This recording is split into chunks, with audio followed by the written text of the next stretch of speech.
Hi, I'm Dr. Gammons. Thank you for clicking on this video about sublingual buprenorphine. Now, the most common trade name for buprenorphine is Suboxone. That is a trade name. The active ingredient is called buprenorphine. There's a couple different preparations of this available today. There's generic versions. There's another branded product called Suboxone. Opiate dependence is the #1 thing I see in my practice today. It's an epidemic. Now, if you're considering buprenorphine, it's important for you to know certain basic facts. Again, to reiterate, I am board certified to do this. I've done this a long time. I simply know more about this product and treatment than the vast majority of doctors out there prescribing this drug. Some basics. #1, you should know buprenorphine is an opiate. That's why it effectively keeps the opiate-dependent person from going through withdrawal. Again, fairly obvious. You have to bring a gun to a gunfight. If you want to avoid opiate withdrawal effectively, you got to have an opiate on board. Buprenorphine essentially does act as somewhat of a substitute.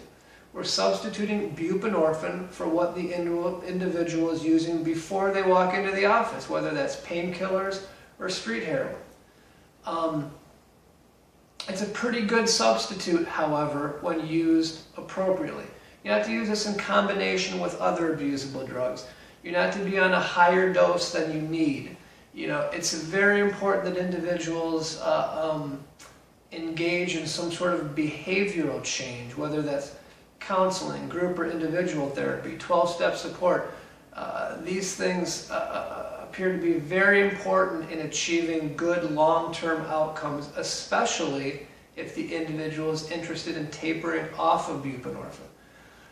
Quick word about that. There's another video on the site about how to discontinue buprenorphine, but I will touch on that very briefly right now. Again, a basic for you to know. When you stop buprenorphine, you're stopping an opioid. Therefore, you probably will have some degree of an opioid withdrawal. Opioid withdrawal is never fun, but it can be done successfully. People do get off Suboxone.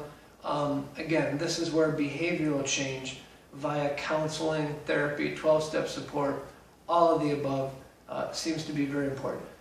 Schedule an appointment. We'll talk more about it if you'd like to. It'd be my honor and pleasure to see you in the office.